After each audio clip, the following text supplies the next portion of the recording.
Welcome in to this week's edition of the RedHawk Hoops Report. Luke West Poley, Glenn Box, head coach of the Miami women's basketball team with you. Coach, 2-0 week. How we feeling? I feel really good. I feel really good. Thanks.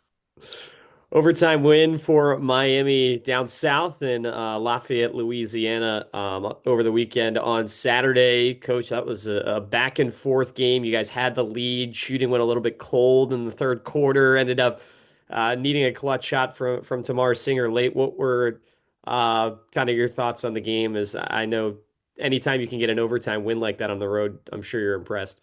I'm a believer that anytime that you can win when you don't play your best basketball it says a lot about your team. And I felt like our kids grinded that one out. And I felt like it was just a tough game. Louisiana's was a tough matchup. I felt like for us. I thought that they were a formidable opponent. I thought that, their staff did a really good job. With all that being said, I think our kids showed some true resilience, to fight and to battle the way they did and to find a way to grind that thing out. And so I feel more than proud of them, extremely, extremely happy with them. Katie Richardson's seen her minutes progressively climb over the last couple games, it seemed like, and she played 36 in Mhm. that game. You had a couple players break 40, of course, because of the overtime, but she ended up with the fourth most minutes on the team. What kind of went into that decision to have her on the floor that much? Well, I mean, you have Ilsa. That's one less true post player that's out, and so like she had to, we need Katie to be able to step up the way she has. It's been intentional this year to kind of watch her minutes, and so nights like this, she should be ready, and we expect her to be ready to log those big minutes in those much needed times. And she's a kid that's always ready. She does her work. She's ready to step in. As far as the other kids with the 40 minutes, they did what they felt, well, I felt like they needed to do that night, and being an overtime game is a tough game, tough situation. They stepped up, they found a way to get it done. And so the kids were it says a lot about them, we could go on and on about all of them. I found like all of them found a way to contribute in some capacity. Obviously Tamar hit the big shot, but she was really good prior to that. I felt like in the first quarter, first half, she kept us in the game, with her defensive effort, her ability to make plays for us. She made plays all through the first half, really just to kind of keep us alive until we can get some true footing in that game, and you look at Lucretia's big two, three, big, I can't talk, two big threes at the end of the second quarter were big to give us some breathing room going into the half. And, everybody contributed in some kind of way. Camille looked like the Camille that we feel like she could be, and so it was a true team effort. You alluded a little bit to the shot that Tamar hit at the end of regulation to send the game to overtime. Looking back on it on film a little bit, there was some chaos out there on the floor. It ended up being a pretty tough look. She got a little bit of space off the screen on the right wing, but was that kind of the shot you were hoping for when you drew that up? Well, first of all, I didn't draw it up. I just told him what to do. And well, Tamara asked what to do. I told her what we needed to do. We didn't have time. It's not like we had a lot of time to get it right. And so I wouldn't say there was chaos at all. Um, I would say that Tamara made a great play. It's tough when you need a three at that juncture. It's tough because everything has to go right when you draw up a play or when you're trying to execute a play, needing a three with that much time on the court, on the clock. And so at the end of the day, the kids have to make plays, and Tamar made a play, and she made a great play. And so, super happy that she did what she needed to do for us. And so, no, she made a play. She did it. She made a play. But I wouldn't say there was chaos. There wasn't chaos. Amber has been not relied on, as we talked about a little bit post game earlier in the week, to score as much this year. She had just one field goal in the game in 29 minutes, but grabbed 11 rebounds for you guys, which was very important as you ended up coming out about even -2 on the glass, but pretty tight at least to keep that close throughout the game. How important was that rebounding ability for you guys as Amber led the way Well, for you? well, we knew that they were a really aggressive team, and we knew that we had to exceed their energy. The games where we struggled, for the most part this year, I mean, there's the common denominators speak loud. We don't either shoot the ball well from three. Um, we make defensive miscues, usually that are accountable to us, and we get hurt on the glass. And usually when we lose, it's usually those three things. And we knew that that was an aggressive team. We knew that we certainly had to be really good as far as the intangibles, the toughness, and we needed to rebound the basketball. And I felt like we did that. And Amber I mean, she's the big I mean, she's our toughness kid in that regard. She gets in there and she traffic rebounds. And there's going to be nights where, matchups aren't the best for her. There's nights where the ball just doesn't fall for her, but she still brings the intangibles, and we trust her, to do those things. And she did those things the other day. And we try not to get caught up on who's scoring the ball and who's doing that. We know whose role it is to score the ball, but we don't get too caught up in those kind of things. But what we do really hit hard are playing your role.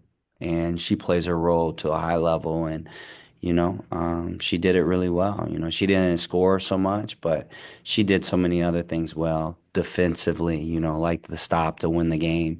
Just rebounding, the boxing out, the help, being a help defender. And, she does it without, I don't know, you never hear her complain. You never hear her talk about anything negatively. She's just a true team player. And, I'm glad she's on my team. How does the preparation differ for you guys, if at all, without having to play a game midweek here this week and you get a full week to prep for Kent State? Good question. First of all, the travel days were tough. This was a tough travel trip. And, I'm a big, I don't know, I'm a big proponent of rest. I'm big on giving the kids what they need. So, this trip yesterday was a travel day. We were not on the court today. All we did was lift. Tomorrow we're going to scrimmage heavy, the first part of practice, and then we're going to conclude it with basic drill type stuff. Then we're going to take a Wednesday off, and then we're going to prep for Kent State Thursday, Friday. We're familiar with them, so we know what we need to do. We know what adjustments need to be made for them, and so we intend to make them. We intend to be prepared for them.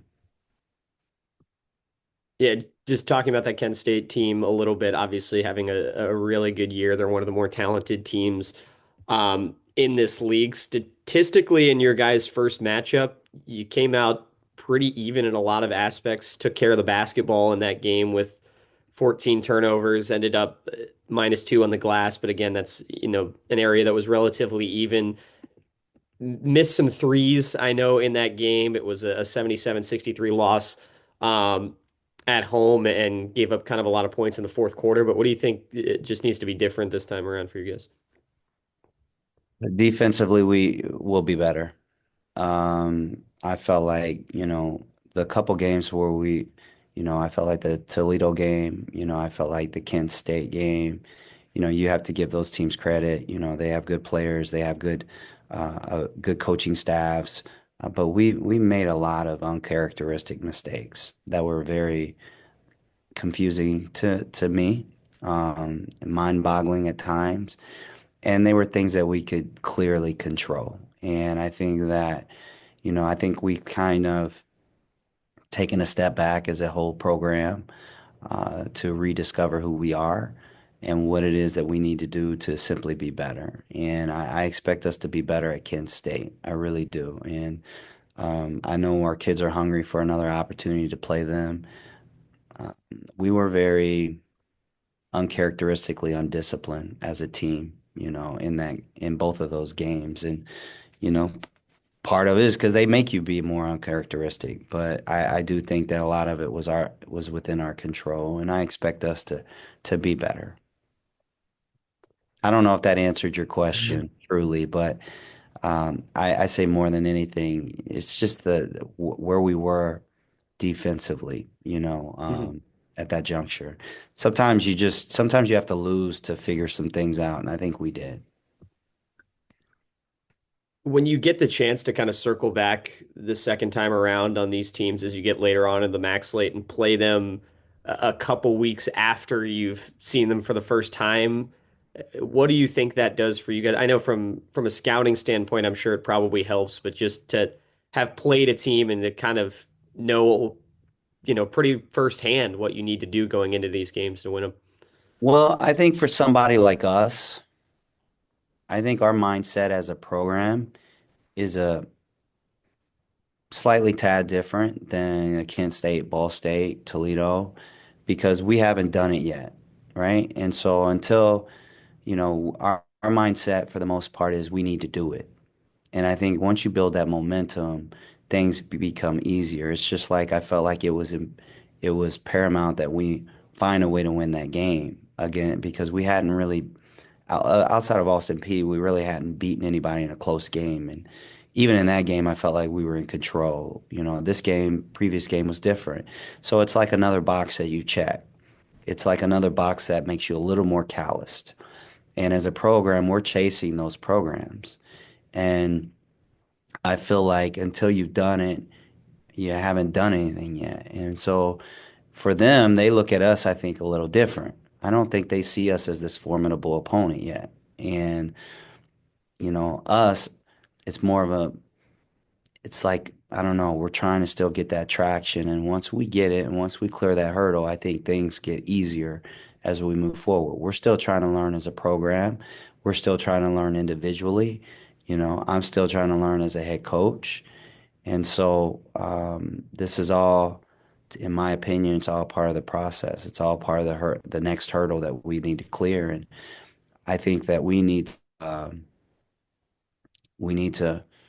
just buckle our seatbelts that much tighter and find a way to get this done.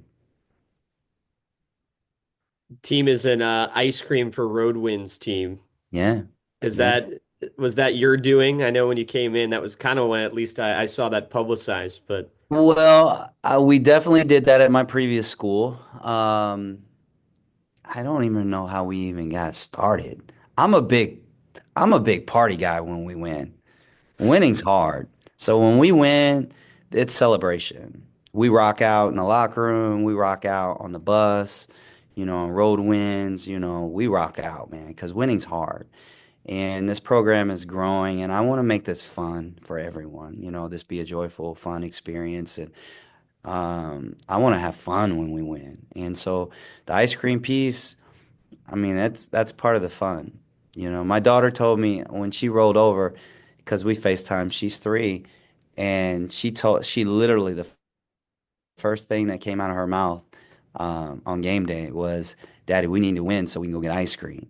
So that's a big part. That's a big part of it of the journey, in my opinion. Getting the ice cream piece. We need to celebrate. We need to yeah. have fun. Like the journey should be fun, right?